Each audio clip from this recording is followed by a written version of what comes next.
সমুদ্রের বুক জুড়ে ভেসে চলেছে এক দৈত্যাকার দুর্গ, নাম ইউএসএস জেরাল্ড আর ফর্ড।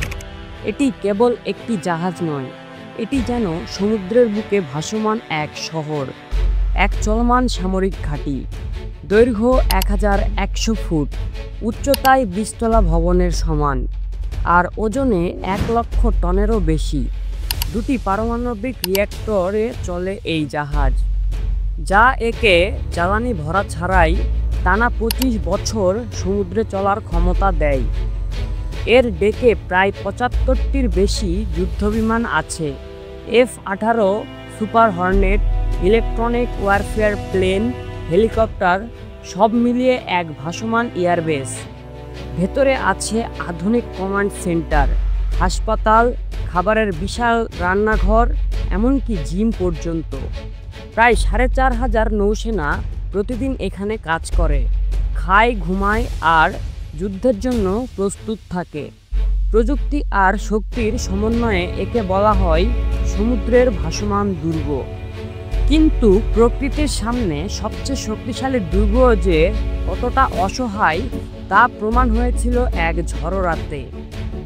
অক্টোবর মাসের এক সন্ধ্যা, উত্তর আটলান্টিক মহাসাগরের মাঝখানে অতি গোপন মিশনে ছিল ইউএসএস জেরাল্ড আর ফর্ড।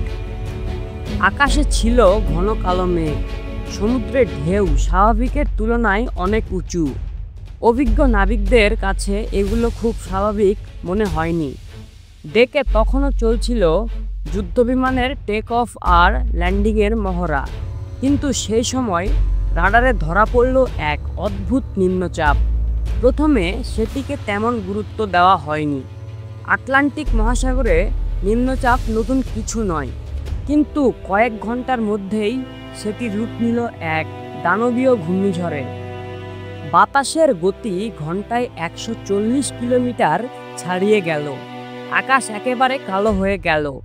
বজ্রপাতের আলোয় প্রতিটি মুহূর্ত ভয়ঙ্কর হয়ে উঠল।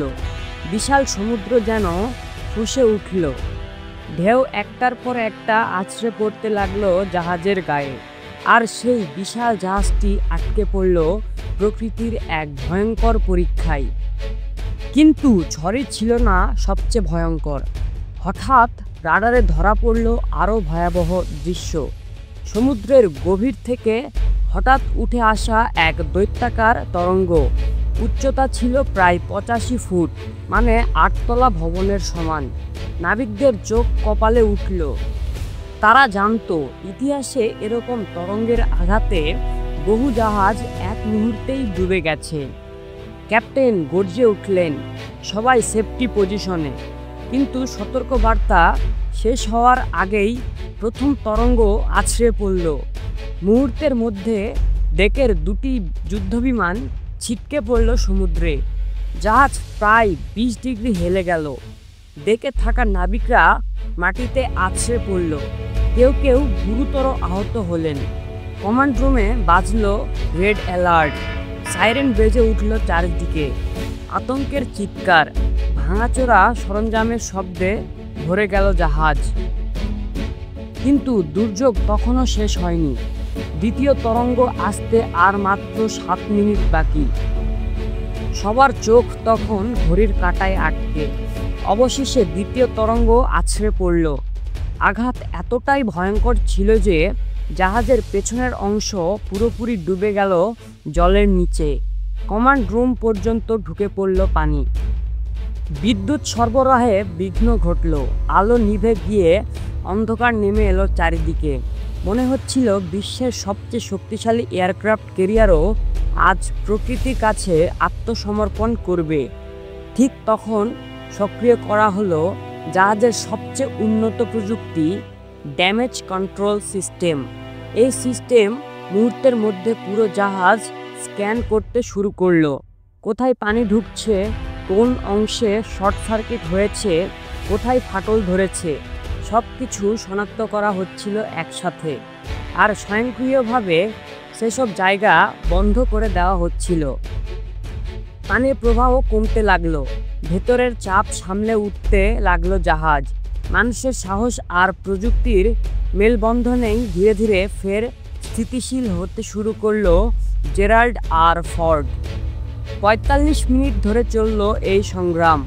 অবশেষে ঘূর্ণিঝড়ের তীব্রতা কমতে লাগলো এবং সেই তরঙ্গেরও তীব্রতা কমতে লাগলো। বাতাস শান্ত হলো, আকাশ পরিষ্কার হলো, স্যাটেলাইট সিগন্যাল ফিরে এলো, রাডার আবার সচল হলো।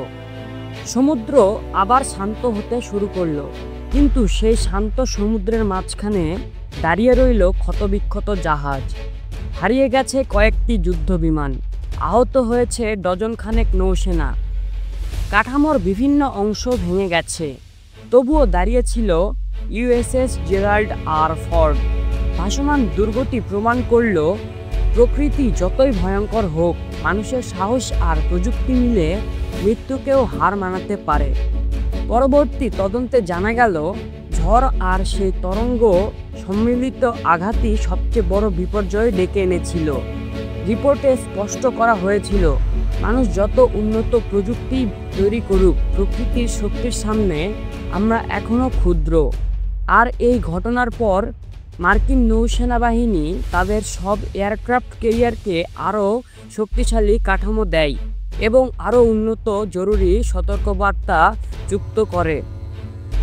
কিন্তু সেই রাত যখন উত্তর আটলান্টিকের ঝড়ো সাগরের মৃত্যু প্রায় গ্রাস করে ফেলেছিল পৃথিবীর সবচেয়ে শক্তিশালী এয়ারক্রাফট ক্যারিয়ারকে, আজও মার্কিন নৌবাহিনীর ইতিহাসে অমর হয়ে আছে এক নামেই, the night of the rat.